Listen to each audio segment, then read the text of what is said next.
Je me souviens bien d'un ouvrage, Récit de Mathieu Mestre-Cocho, qu'il a rédigé à l'époque où c'était vraiment un anthropologue, là, qui, un peu comme José Maillot et autres, travaillait sur le terrain.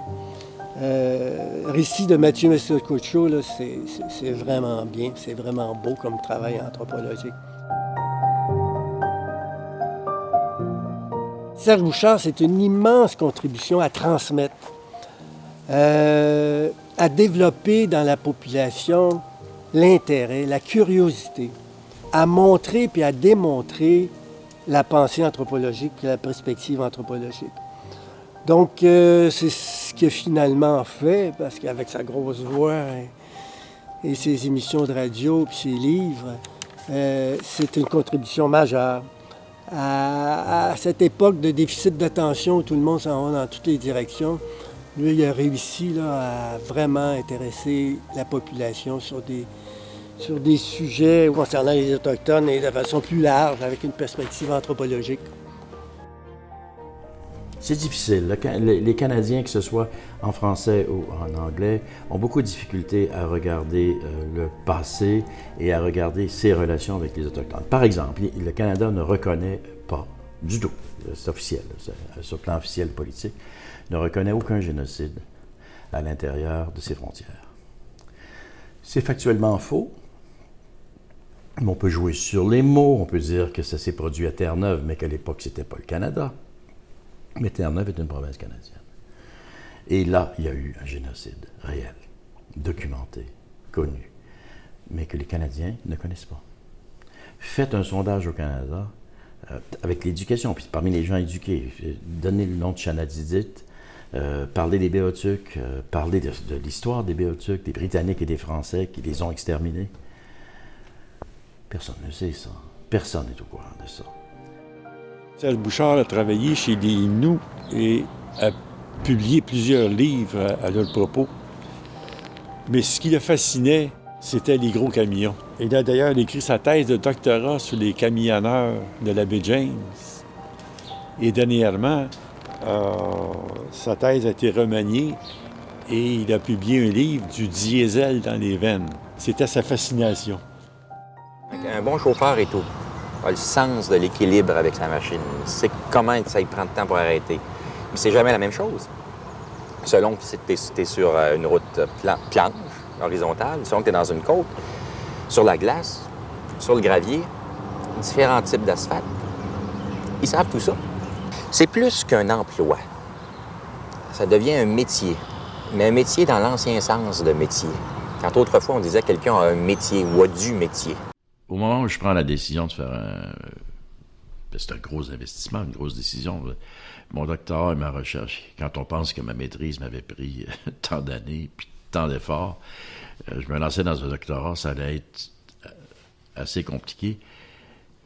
Si je prends la décision de le faire sur les camionneurs, mais là, il y a aussi un élément de cohérence. Là, je reviens en boucle. Pourquoi les camions? Quelqu'un pourrait dire... Vous connaissez tout sur les Amérindiens, vous faites un doctorat, vous venez de faire une maîtrise, il fallait faire un doctorat là-dessus, c'est assez évident. D'une part, je ne suis pas parti dans un autre domaine, pour moi ça restait le nomadisme, c'était encore quelque chose. Et puis ce qui m'intéressait chez les Inuits, c'est beaucoup la vision du monde et l'état d'esprit, l'imaginaire. Donc, j'étais dans les mêmes eaux.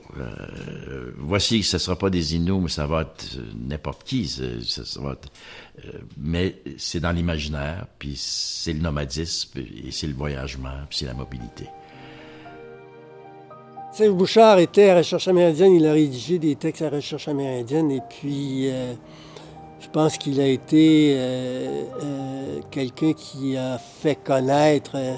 les thématiques qui intéressaient les anthropologues. Je pense que dans les années 70, on était perçus un peu comme des bizarres et des étranges en étant en anthropologie comparativement à la sociologie ou les disciplines plus sérieuses. Mais on s'aperçoit aujourd'hui que les thèmes des anthropologues des années 70, c'est ce qui fait la manchette des journaux aujourd'hui. Puis c'est des thèmes absolument privilégiés dans toutes les disciplines. Et puis Serge Bouchard reflète ça. Il a participé, lui, grandement à faire en sorte que cette perspective-là, puis ces thématiques-là soient bien connues. Les gens étaient curieux de connaître, étaient curieux de savoir en l'entendant, en l'écoutant. Pour moi, l'anthropologue, l'historien et le Nord-Américain passionné de diversité culturelle amérindienne, une des plus grandes tragédies de l'humanité, c'est l'Amérique. C'est pas rien, là.